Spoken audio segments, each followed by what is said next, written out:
Hey, good morning. I'm so glad you guys are all here. A room full of my friends, right? So anyway, if we haven't had a chance to meet, my name's Alice Collins. I serve on staff here at Midtown. I'm the connections coordinator, and that means I'm the one who wants you to fill out the bottom of the card, okay? Could you do that for me right now? Even while I'm talking, you can fill it out. It's okay. You won't miss anything horribly important initially. So fill that out for me because I want to know you're here. I want to get to know you. We love Midtown. I love Midtown, and it's a great place. So thanks for being here this morning. As Krista mentioned, 50 of our men, including my husband, have abandoned us this weekend and are out at Camp Buckner, and they are being challenged to live with an eternal perspective. And that's my desire for us today, is for me to be able to talk to you a little bit about living with an eternal perspective. And like my heart is racing. So would you just do me the favor of bowing with me and praying? Lord, like this is so important to me. And you know how important eternal perspective is to me. And you know how it's changed my life. Father, my desire is that we would all be people who live in the here and now in light of the there and then. There will be a time when we stand before you. And Father, I pray that that's a time that we are delighted and excited because we've lived a life that you called us to, that we have walked in the good works that you prepared before the foundation of the earth. And so, Father, would you just fill me with your words? Let me put everything aside except what you want said today. And would you help this be transformational in the lives of people that are here?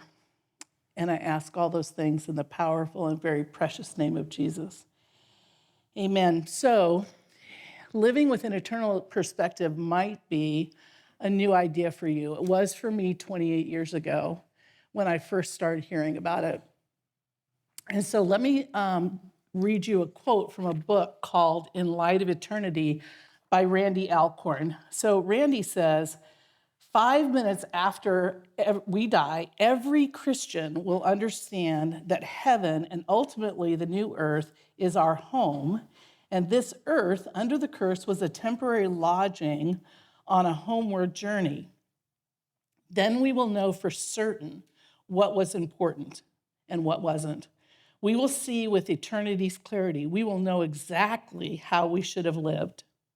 But we don't have to wait until we die to know how we should live. God has given us his word to tell us how we should live and his indwelling spirit to empower us to live that way.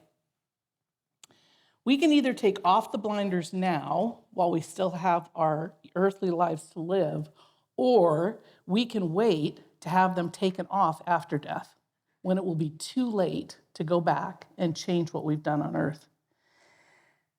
May what will be most important to us 5 minutes after we die become most important to us now. My prayer for myself is that what's going to be most important to me 5 minutes after I see the face of Jesus, I want to become the most important to me right this second. My friends, eternity for all of us began when we were born. Eternity doesn't start when we place our faith in Jesus. It doesn't start when we die. The reality is we're living eternity right now, right here on earth, and heaven is just a location change. When we die, we just change locations. And that location is either going to be heaven or hell, and that is only on what we decide about Jesus.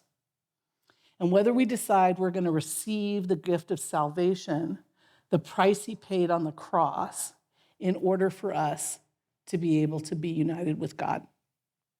So nothing we do here, nothing that I do is going to change that. So all the good deeds I do, whatever, it's not going to change where my location ends up being.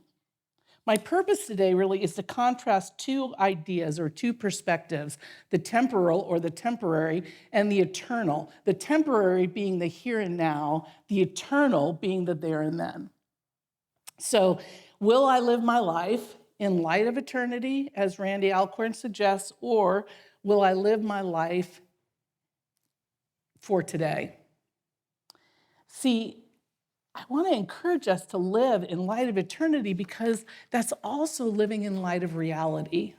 The reality is this is not all there is.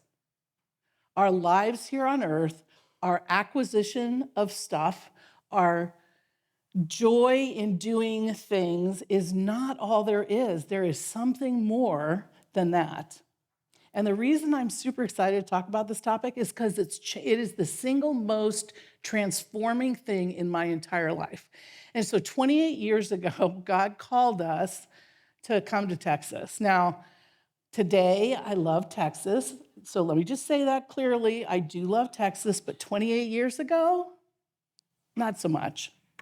Like, for me, at that point in time, I had lived my entire life within a mile of the home I'd grown up in. And that, my entire life, was 40 years. Like, we're not talking about a small amount. I still went to lunch with kids I went to school with. They weren't kids at 40, but you get my idea. I went to grammar school with them, and I was still going and having lunch with them when I was 40 years of age. And God called us to come to Texas. And we came. Best decision I've ever made. And I would say, just as an aside, when we are making decisions in our here and now, and we made the decision to move to Texas, that single decision has impacted my life in a way that no other decision has, including marrying my husband or giving birth to children. Like, it has changed my life in a way that I could not have predicted. And it's changed this part of my life, the earthly part of my life, and it's changed the eternal part of my life. It was a huge decision, but I didn't know that at the time. But we got connected to this church in Northwest Austin, loved these people, and they taught us so much. And it was 28 years ago, it was a relatively small church, about this size, maybe a little bit bigger, but it was small enough that you could get to know everybody if you wanted to. And I wanted to. So I did. And I was a part of ministry teams there. And so every month they would have this meeting called leadership. What do they call that thing? I don't know. It was a leadership meeting anyway. So leadership community, that's what they called it. So we'd all get together and we'd have dinner. We'd share a meal together. And then the senior pastor would get up and he would talk for 20 to 30 minutes. And then we'd break off into our ministry teams. But during that 20 to 30 minutes that Tim would talk, like, he would correct me, but I swear to you, he talked about two topics. Nothing else. I don't remember a single other thing he ever talked about, but he talked about two things all the time. One was servant leadership. So the idea of servant leadership is Jesus said, I came to serve, not to be served. So the idea is the benefits go to your people. So you love people, you care for people, the benefits of being in leadership go to people, not the other way around. People don't push the benefits up to the leaders. Totally countercultural. If you look at how we live, that's a super countercultural idea, but that was Jesus's idea. And the second thing he always talked about was eternal perspective. And that's the idea of living life in the here and now in light of there and then. Today, the decisions I'm making today, how is that going to impact eternity out there, the rest of my eternal life? Because as I said, I'm living eternity right now. It's not going to change. So, Cliff and I really, like, those two ideas got so just entrenched in our DNA that we seriously make most of our decisions through that grid. What choice, the choice I'm making right now, how does that impact the people around me? How does that serve people around me? And how does that impact my eternal destiny or the eternal destiny of the people that I'm interacting with? That's the grid that we try and work through. Now, I'm going to share a little story with you that would illustrate that I still have a ways to go with that, because there was a time when we were still living in Round Rock, still going to that church, and we lived in a 2-story house, and my girls were upstairs playing in their room. This is such a humiliating story. I hate telling it, but it serves a point. Anyway, the girls were up in their room. They were playing. It was getting louder. If you have kids, you know what I'm talking about. And it was on the edge of, do I need to go intervene and figure out what's going on? And so I decided it was that time. So I left the kitchen, and as I was leaving the kitchen, I hear this knock on my front door. I open the door, and there's this sweet little gal standing right in front of me. And then there's a sweet little gal behind her, and they're both holding what looked like a Bible. And I'm like, no, I don't have time for this. And this sweet little girl starts talking, and I don't know what she said, but I interrupted her right in the middle of her sentence. And I said, you know what? We don't believe the same thing about Jesus, and I really got to get upstairs because he can hear the noise, and I'm super sorry. I really got to go. I can't talk right now. And so the lady behind her said, so who do you think we are? And I said, well, you're Jehovah's Witnesses, and we don't believe the same thing about the Bible or Jesus, and I can't really talk about the nuances of that right now because there's this thing going on upstairs. And she looks at me and she says, we're not Jehovah's Witnesses, we're Mormons. And I'm just like, oh my God.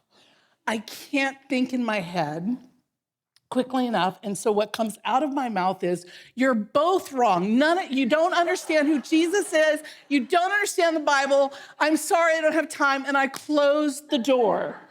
Oh my gosh, like, what was I thinking? And I went upstairs and oh my gosh, it was so embarrassing. It's so embarrassing. Never did I take just a second to say, hey, Lord, in this moment, what do you want me to do? Because every moment has eternal value, or it can. And so you know why I know that this situation was temporary? The situation upstairs with my kids? Because they didn't burn down the house. The house was still standing. We sold it a number of years later. And they're still alive. They're 32 and 30 now. So nobody killed each other, and the house didn't burn down. So it was a temporary situation with my kids upstairs. But when I looked at these women, I did not have an eternal perspective. I did not see the possibility of how eternity could be impacted at that moment in time. And it's super easy to lose sight of eternity, right? It's just super easy. Life is happening all the time, and things are pulling at us. And unless we're thinking, how is this serving somebody?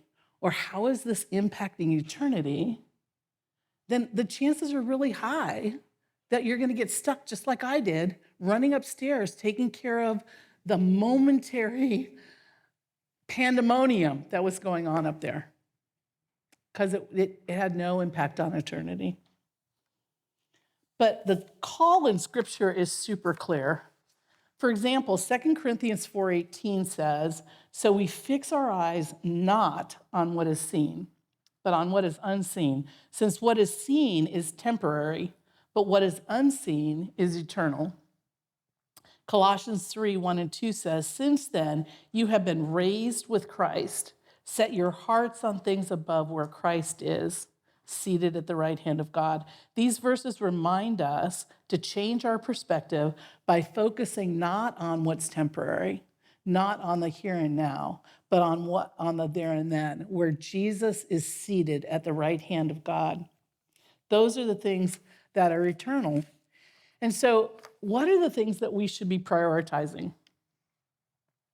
So there's stuff. We've got jobs. We collect stuff for our comfort, for our entertainment, for our enjoyment. But here's what I know. There are 3 things that last. There are 3 things that are eternal. The first is God. The second is his word, or the scriptures. And the third is people. Those are the only 3 things that last. And so what should we be doing with our time? We should be building a relationship with God. We should be understanding and obeying his scripture. And we should be loving people, not just his people, But people, all people, we should be loving them and sharing the truth of the gospel with them. In the Sermon on the Mount, Jesus called his followers to live with an eternal perspective. So if we look at Matthew 6, 19 through 21, Jesus gives us a warning and he gives us a challenge. He says, do not store up for yourselves treasures on earth where moth and vermin can destroy and where thieves can break in and steal, but instead store up for yourselves treasures in heaven where moth and vermin do not destroy and where thieves cannot break in and steal. For where your treasure is, where your heart is, there your treasure will be. Where your treasure is, there your heart will be. Also, see, our heart seems to do this weird thing. It follows where our treasure seems. So sorry. Our heart does this funny thing. It follows our treasure. So my heart is in Maryland. Like somebody asked me about my grandson who lives in Maryland with his mom and dad, and I thought, that's where part of my treasure is. It's in Maryland, because that kid means the world to me, and that child means the world to me. My kid means the world to me. Those two things, those two people are eternal. I will forever have a relationship with them. Forever, I will have a relationship with them. And so my investment in them is valuable. The point here really is don't fix your eyes on the comfortable, temporary things of this world, because we don't know what's going to happen to them. In Luke 12, Jesus tells a parable about a man. Do you remember this? The man who had this enormous harvest and he didn't have room to store the harvest. And so what did he do? He tore his barns down and built bigger ones to store his harvest because he thought, then I can relax, I can kick back, a few holes of golf, like travel the world, whatever they do in that day. But he thought, I can kick back because I have all this stuff and I'm protected.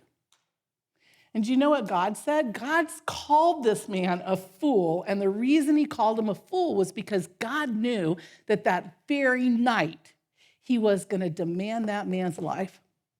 And so his huge barns full of all his stuff that was supposed to give him comfort and leisure for I don't know how long,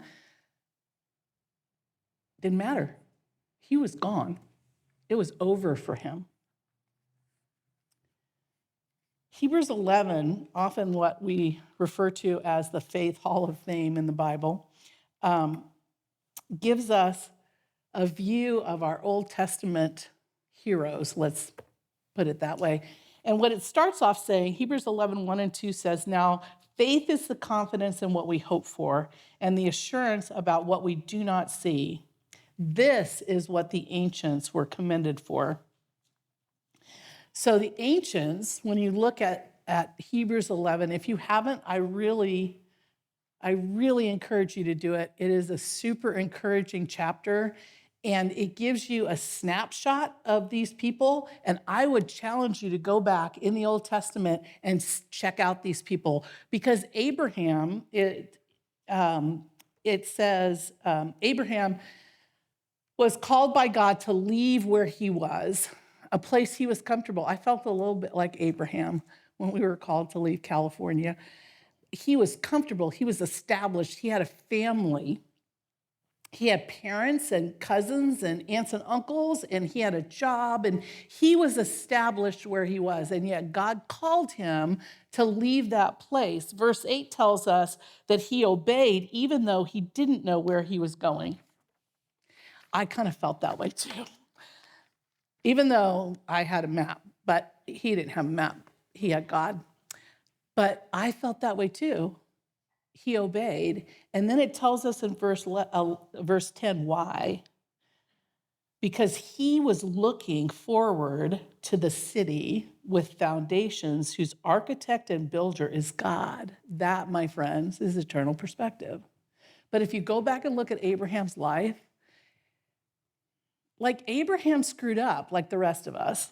Like Abraham did not live a perfect life, yet he believed God. He picked up his family and he went to a place he did not know out of obedience because he was looking forward to the future, to this city that God was going to build because he believed.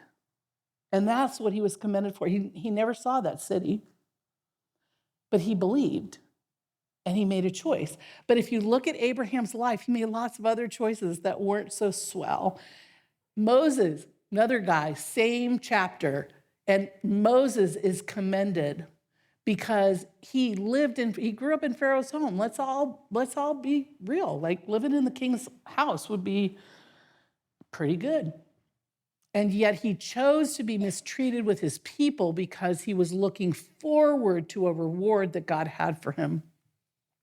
And if you look at Moses' life, Moses didn't always believe. Moses had an argument with God about, like, I can't talk. Don't make me go be the spokesperson. Don't make me go be your spokesperson because I don't talk very well. So Moses didn't get it right all the time either. The thing I love about the Bible is that God chose not to whitewash the heroes in history. Like, the 12 apostles, like they were a mess too. And we're all a mess. Like, that's my point. We're all a mess. But we can all live with an eternal perspective. We can all make choices like Abraham and Moses and Jesus. We can all make choices that affect eternity. Lives that are marked by living with eternal perspective. Lots of you in this room are super young, but you may know a guy named Francis Chan, and he does this little rope trick. I don't know if you've ever seen it, but he takes a rope and he says, look at this as the timeline of your life, right? So it kind of goes on and on. There's 200 feet here, so I could go on for quite a long time. But get the idea? This is the timeline of your life, right? Just goes on and on and on. And this right here is the section that you're living on earth. It's pretty small in comparison to the rest of it, isn't it? But we live here wanting to be comfortable, wanting to fix it, wanting life to be good, wanting life to be easy, and we work so hard on this spot here that we forget entirely about this here. And here's what I know. The stuff I do here affects the stuff that happens here. Why do I know that? Because the decisions that I've made here in this little spot, like right here, affected over here. And the same is true. That's just how eternity works. We make decisions in points in time on the dot of the timeline, and it affects not just where we are, but it affects us for a long time. Like moving to Texas 28 years ago changed the trajectory of my life. Not the eternal trajectory. I was going to heaven no matter what happened.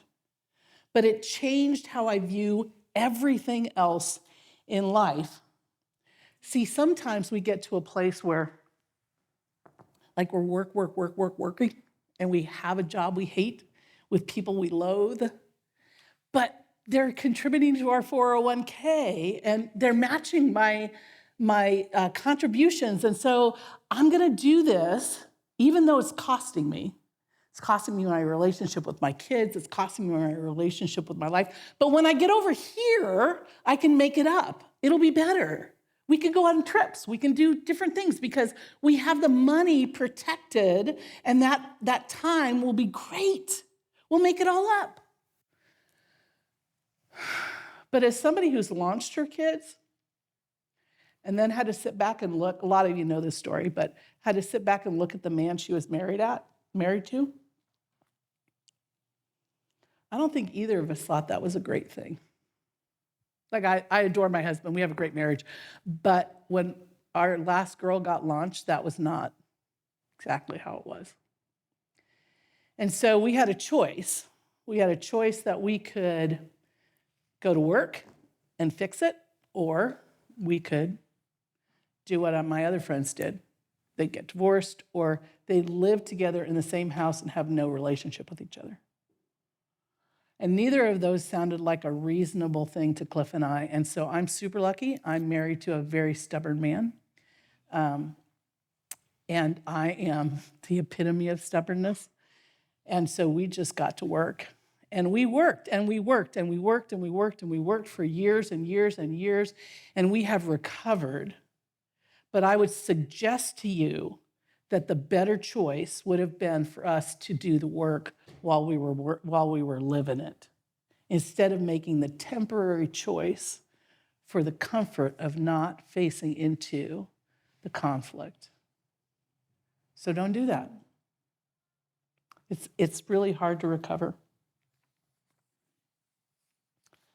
So practically, how do we do this?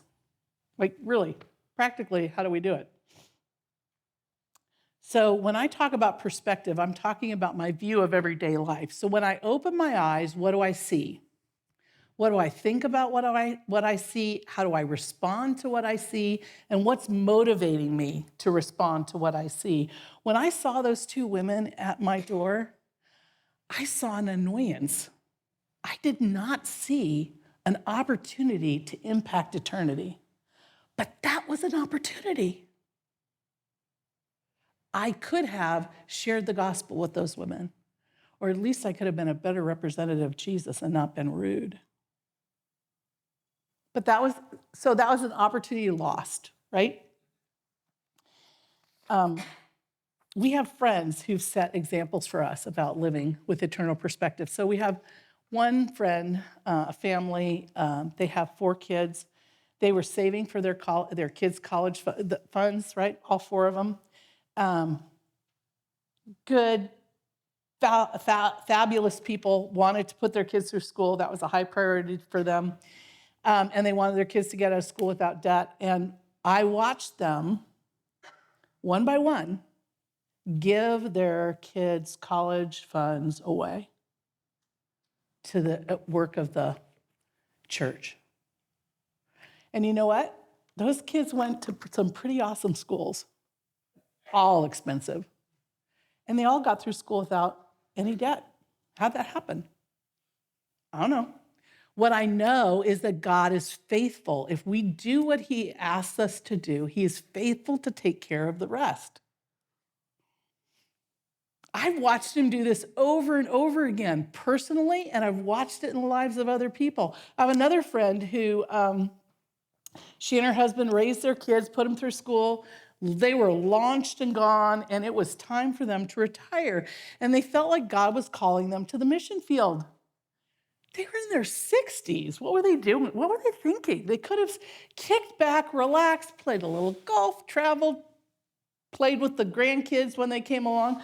But they chose to sell everything they had, go into this school, for the sending agency that they were working for, and they decided to give it all away. And they went to work in the field. And to the best of my knowledge, they're still out there. I got update letters from them for years. And I believe they're still out in the field. What were they thinking? It was time to get a little house on the lake, relax, kick back. They'd worked hard.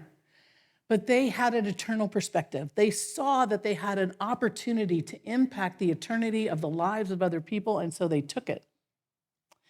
People say to Cliff and I, "What are you doing? What are you doing in Central Austin, throwing tons of money down a rat hole called rent? What are you doing in Central Austin?" Well, let me tell you what we're doing in Central Austin. We have an eternal perspective, and we want to spend the last quarter of our lives, or the last chapter of our lives, investing in the kingdom. And so what are we doing? Well, I get to sit with college kids like I have no idea. I have no idea, swear to God, why a college kid would want to spend any time with me at all. But I have college kids who say, "Hey, can we grab coffee?" And we grab coffee. And we talk about life, and we talk about family, we talk about boys, we talk about school, and we just talk. And they are such a blessing to me. Or we get to sit around with young married couples. They're so much fun. They're so much fun. They come to our house every week, and they're just so much fun to invest in and talk to. And I get to talk to, I've adopted, like, if you've got a kid, I probably adopted it. Like, right? You know who you are. And I love those kids. I get to go to their dance recitals and their football games. And like, I don't have grandkids here to do that with, and my grandkids aren't old enough for that. But I get to do that because you let me do that. You let me invest in your children. And I love that. And that makes my life full. So, and I get to hang out with old people like myself. And we get to look back and laugh at those choices, like when those two sweet ladies were at my house and I closed the door in their face. And we get to mourn the fact that we missed eternal chances, and we get to encourage each other to take those chances now.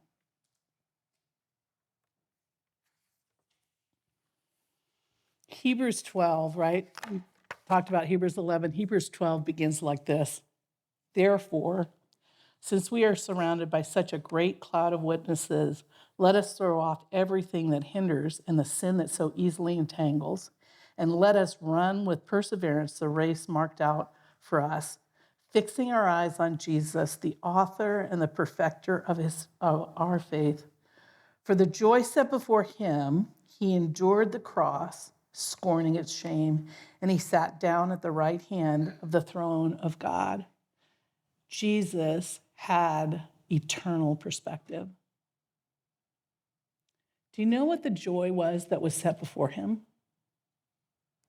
when he went to the cross? Do you know what he was thinking about?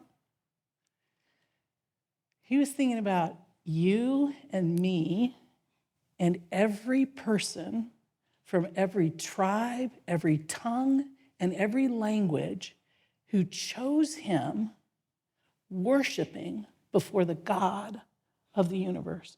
That's what he was thinking about. He was thinking about that moment in history when we would all stand before the throne of God and we would worship him together.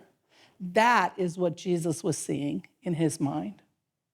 And so he discarded the shame of the cross because eternity was more important to him than his own vanity. And so every week, we take a few minutes to remember this, to remember Jesus' eternal perspective by taking communion together. So I'm going to send the servers to go out and get communion. And while they do that, I want to challenge the rest of y'all that are in this room. I want you to think about, where are you? Like, are you kind of stuck in the here and now? Are you kind of stuck with the comfort and the calm of your environment? Or are you thinking about the there and then? Are you thinking about what's going to happen later? How you're going to be transformed, how you can help other people to become transformed. So while we wait for the elements to be served, would you just think about that, and would you ask God, if you decide that you're kind of stuck in the here and now, would you ask God to just give you one thing, just one, that you can do this next week that can get you to that place where you're looking at life through eternal perspective eyes?